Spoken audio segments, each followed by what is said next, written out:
Assalamualaikum warahmatullahi wabarakatuh.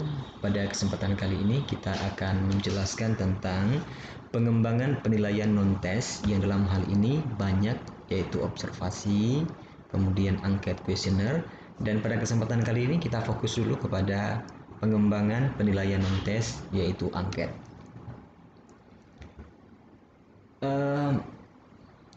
Kita tahu bahwa pengembangan instrumen penilaian non-test itu kita akan bagi dalam beberapa komponen atau sub. Yang pertama adalah apa itu instrumen, yang kedua bagaimana ciri instrumen yang baik, yang ketiga bagaimana tahapan pengembangan instrumen, dan yang keempat contoh butir pengembangan instrumen.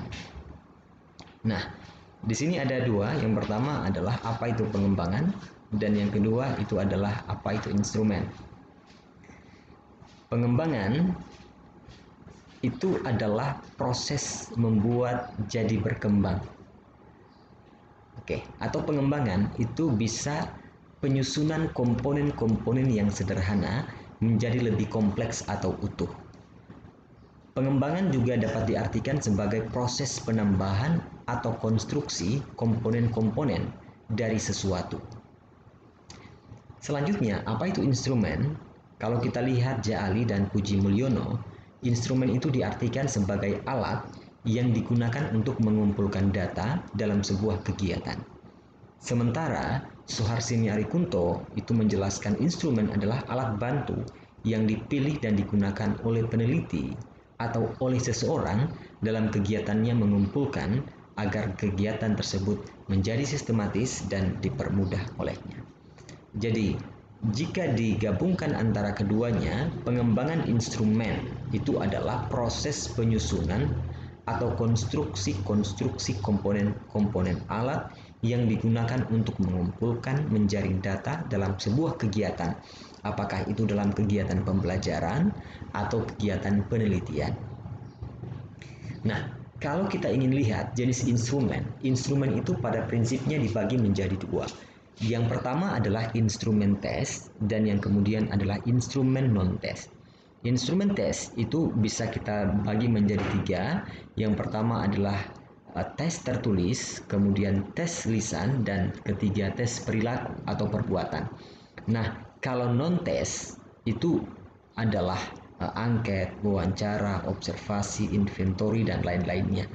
Tetapi pada kesempatan kali ini kita akan fokus kepada bagaimana menyusun instrumen angket sebagai instrumen penilaian non-tes.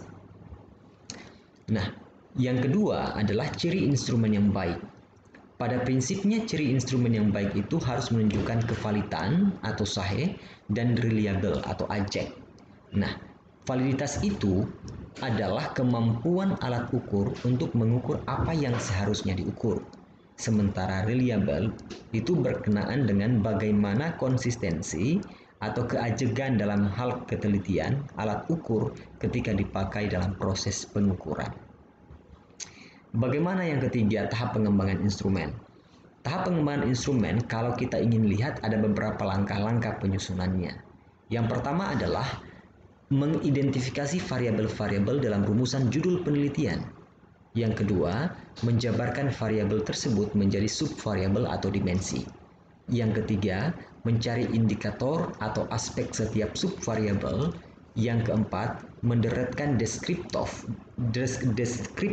dari setiap indikatornya, kemudian diturunkan, merumuskan setiap deskriptor itu menjadi butir-butir instrumen, dan yang keenam adalah melengkapi instrumen itu dengan tujuan pengisian. Sebentar kita lihat. Nah, langkahnya seperti ini. Dimulai dari variabel, kemudian kita konstruk variabelnya, melahirkan yang namanya dimensi atau indikator, kemudian melahirkan kisi-kisi instrumen, kemudian melahirkan butir-butir. Nah, butir-butir itu nantinya kita validasi teoretik atau empirik, kemudian kita perakitan ulang butir-butir itu. Nah, untuk mengetahui dan memahami tentang apa yang telah dijelaskan sebelumnya berkaitan dengan apa variabel, teori konstruk, dan lain sebagainya, kita harus mengerti variabel itu apa. Variabel itu bisa ditanyai dengan dua. Yang pertama, apa namanya? Kemudian, bisakah diukur itu? Kalau teori, seperti apa konsepnya dan dari siapa saja. Yang ketiga, konstruk, susun sendiri kalimat atau pertanyaan berdasarkan teori. Kemudian definisi konseptual sama persis dengan rumusan konstruk, lebih konseptual. Kemudian definisi operasional sama dengan definisi konseptual, tetapi di sini termasuk bagaimana cara mengukurnya, lebih operasional.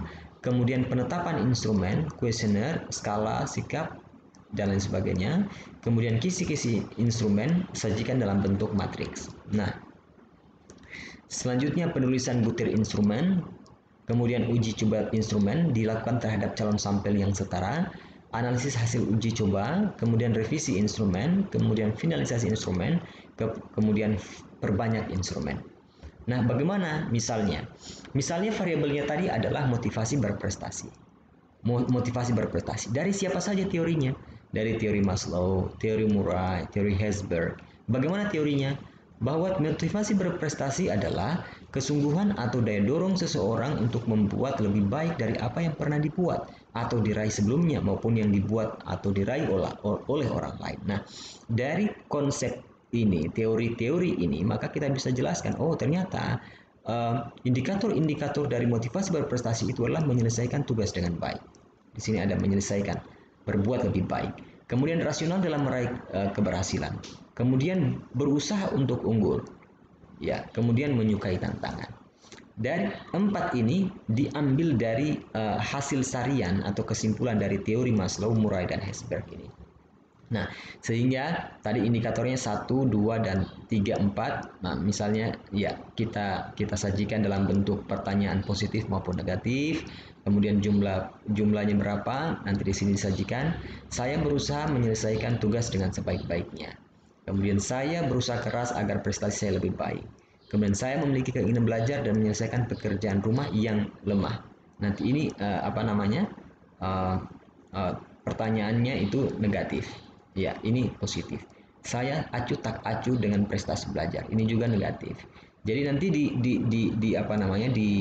dilanjutkan bahwa poin 1, 2, 3, 4 ini untuk menjawab indikator-indikator atau dirumuskan atau dijabarkan dari indikator-indikator menyelesaikan tugas dengan baik.